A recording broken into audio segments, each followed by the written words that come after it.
Hey there, Russ here. Welcome back to the shop. Well, I did it. I've upgraded my Ryobi power station that I had. It runs off of up to 4 batteries. They hook up in parallel as you plug them in. And I upgraded it now because I took some of those AliExpress connectors that I bought off AliExpress and I put them on here.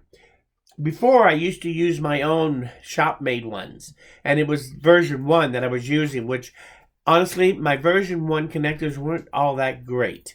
But with time, I learned to make them even better and better, and now these things are available. If you really don't even want to hassle with making your own, you can actually just buy them. I think I've got about $7 a piece wrapped up in these, so it's not real cheap. It added $30 to the cost of this unit.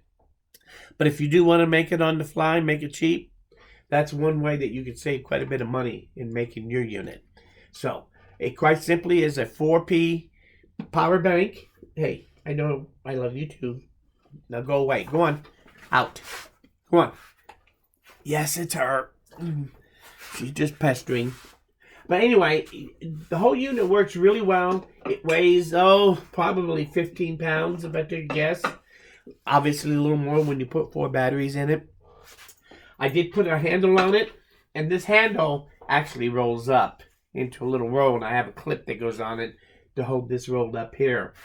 But it's basically a carry handle, but if you want, you can also extend it out. And now it's a shoulder carrier. So this little extra handle makes it a little handier to use it, to be able to carry it around. Then this just rolls up, and I got a clip here that clips on there and holds that rolled up out of the way. Now, as far as the output, you put your batteries in here, and then you have power. On each end of the box, you have different power outlets. Over here, you have a 20 volt and 20 volt outlet. Well, basically, it's whatever the accumulated value of all the voltage of all the batteries. You'll get that power directly out here. So whatever the battery has in them, that's what you'll get here.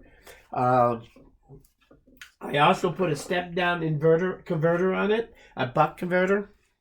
And on this end, I have a 12 volt power pole connector, a PP45, same as at the other end. I have a 12 volt cigarette lighter style, and I have some USB. So you can tap in to this power any way you want. And if you want to make your own adapter to be able to hook up to something, you can hook up to either end with a power pole connector, like I did here. One of my accessories is just the 2 alligator clips, and I can just plug these into here. Better not, because they might touch each other. Anyway, you can plug these into there, then you have whatever this is plugged into, that's power is directly into here, so you can hook this up to something else. So I do have that. I also have this as a light source, so that if I want, I can plug it into either of the cigarette lighter style lights plug-in, and I have quick lights. This runs on a 12 to 24 volt and comes out as 5 volt USB adapter is all it is. And again, it works in either the 18 or the 12 volt outlet. So I have some light. And the last thing that I made for this is, because it's hot swappable and you're switching your batteries out, and you look and all of a sudden you got all these batteries and you go, which one of these was the charged one? So I did include a quick charging voltage tester for this that has a Ryobi adapter, and you can set it up quickly on any battery. It only goes on one way. You can't put it on backwards. And when you put it on, you get a quick idea of how many voltage that battery is. 19.5. And I put it on this one. This one is at 19.9. So I can be sure if I got one of my batteries is dead, I'll know before I plug it in with the rest. Because One thing you got to remember is when you're putting batteries into this to use this unit, the only rule you have to follow is whenever, and it's the rule of with any batteries, if you're going to put two batteries together in parallel, you have to make sure that they are relatively the same state of charge, or you'll get a load moving from the one battery to the other to try to equalize them in their state of charge. And if they're very far apart, you can get an overheating or damage one battery or the other, and maybe even create some more serious problems. So always make sure your batteries are reasonably the same amount of charge. That's why the only thing I really will put in here would be my fully charged batteries as they are fully charged, so that I can parallel them together without any issues. Now, they will vary slightly. Even after I pull them out of the charger, I've seen them anywhere from 19.3 to 20.5 volts on a fully charged battery. But as long as they're fully charged, when you plug them into each other, they'll quickly seek that level without any problem. So usually within a half a volt is a general rule with batteries to be able to plug them in and make them parallel. That rule, I think, might be slightly more for the tool batteries, but don't quote me. So far, everything I plugged into here that I know is pretty much the same fully charged, even though the voltage was off by, I've had them off by much as 0.7 volts, and I'll plug them in. I don't get any heat up or any real problem. They seem to level off on the voltage pretty fast anyway, so I don't think it's a real issue. As long as you're starting with them fully charged off of a battery charger for a Ryobi battery, and if they're all fully charged, you won't have any issue paralleling them together. So anyway, that's why I included the gauges, just to make sure that you can do a quick test to make sure your voltage is reasonably close on all of them if you're going to plug them all in. So I think that's pretty much how it works. I'm going to give it a try. We're going to use it for a while. My batteries are always charged up. Whenever I use a battery, I throw it in the charger. When it finishes recharging, I throw it on the line of batteries I have sitting there, and it always goes on the right side. I always pull a battery off the left side to use, so they're naturally getting rotated through the system as I use them in the shop. And the beauty of it is that if power goes out, I can quickly grab 4 of them, and I got a nice little 600 amp or 600 watt hour battery charger. Pretty quick and easy. 4 of these will give you 640 watt hours of power. Not bad. So, anyway, that's the way the whole thing works. If you have any questions about it, it does have the 110. I have that mounted up underneath. The buck converter, I also mounted up underneath. They're on the outside of the case, so that if there's any heat generated by them, it's not going to overheat things inside. The only thing in there is pretty much the fuses, the wires, the bus bars. Nothing that really generates heat per se. So the thing should not have an overheating problem, even though it is at this point what I call a closed box.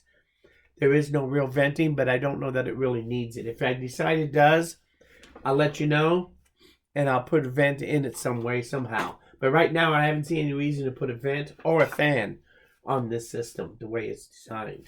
So, the wiring, let's go over that real quick. So, if I turn you over here to my professional wiring diagram, and whoops. Yeah, I think you can see that okay. So, I have all my batteries right here. This is my 2 bus bars that are my 18-volt bus bars. So, everything from the batteries all go to these bus bars. And my distribution of 18 volts to the voltmeter, to the cigarette lighter, and to the PP45 connector are all come off of these 2 bus bars. Also coming off these 2 bus bars is 2 wires going into my buck converter. And that's the 18 volts coming off of your batteries. What comes out of the buck converter then goes to another set of bus bars, which are at the 12 volt voltage.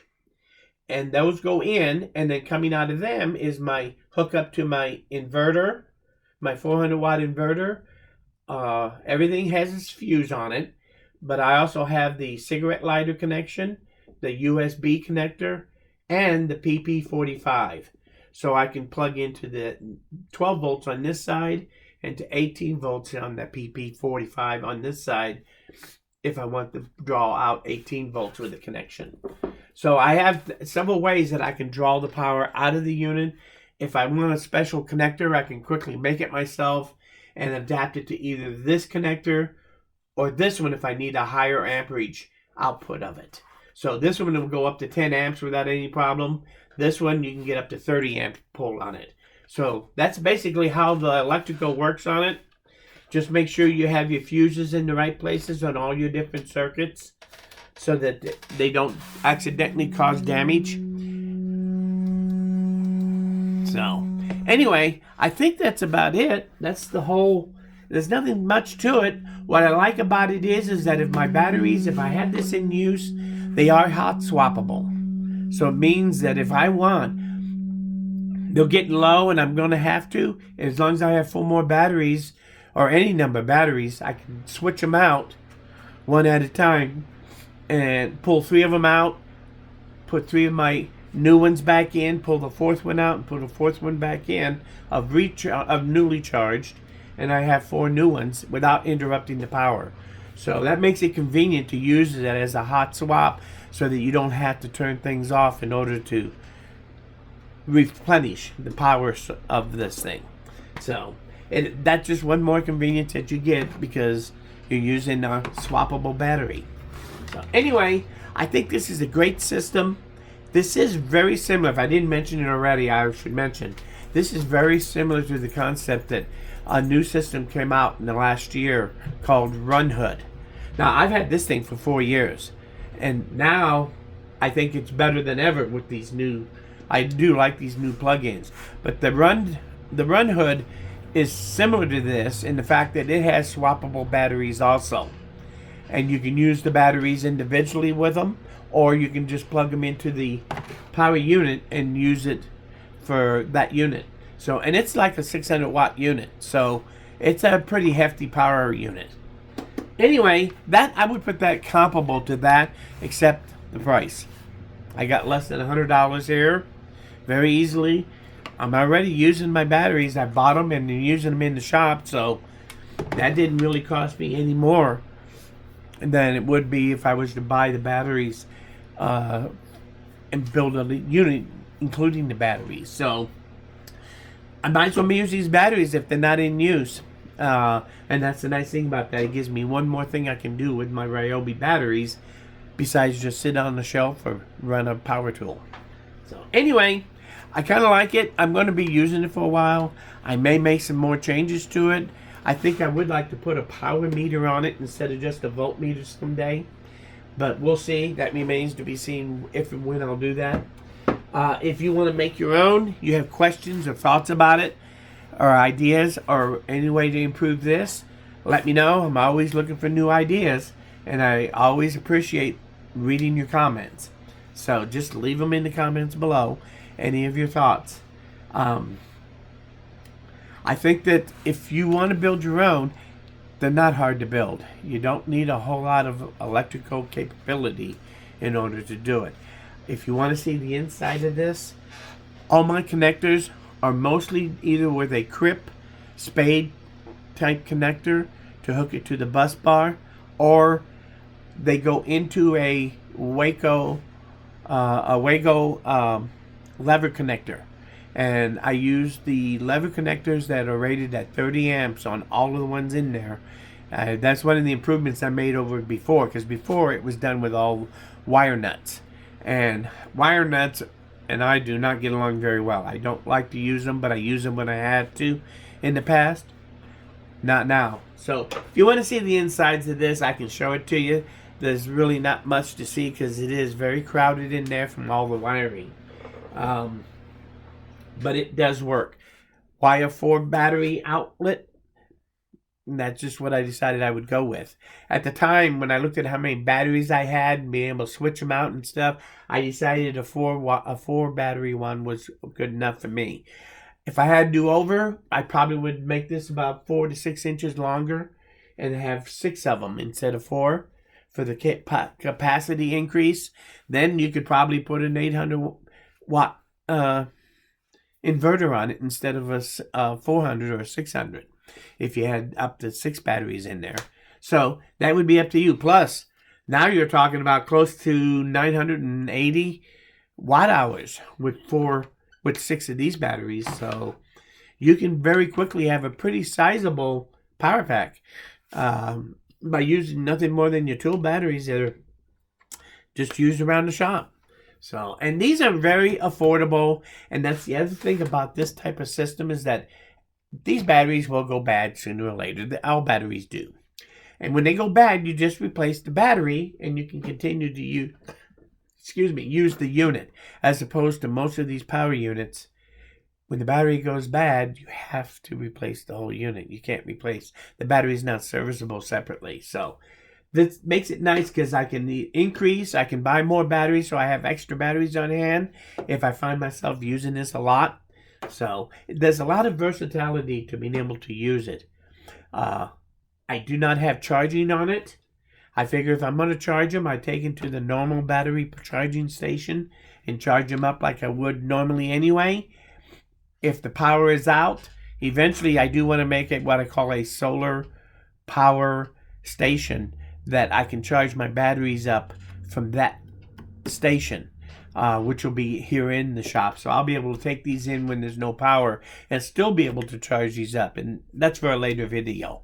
But right now, the way things work, I can use this as a portable power and be able to carry extra batteries so that I'm not going to run out of power when I'm using it. And as far as charging, you could very easily put an inverter, plug it into your car, start it up, and plug in 2 or 3 batteries into some kind of battery charger right directly from your cigarette lighter if you wanted to. You can charge, because these things charge it on the regular charger. They charge at about 50 watts. So you should be able to charge 2 batteries off a cigarette lighter in your car with an inverter. Very cheap and easy. So you can charge these from your car while you're using this thing, especially like if you're out camping. You can charge your batteries as well as continue to use this at the same time. So anyway, the sky's the limit. There's a lot of different things you can do, and some of it I hadn't even thought about yet. So if you have any thoughts or ideas, I'd love you to share them.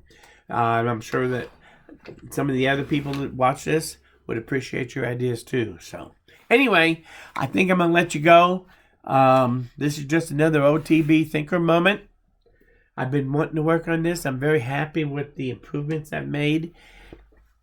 I hope that you make your own and share it with us so that we can see how you do yours.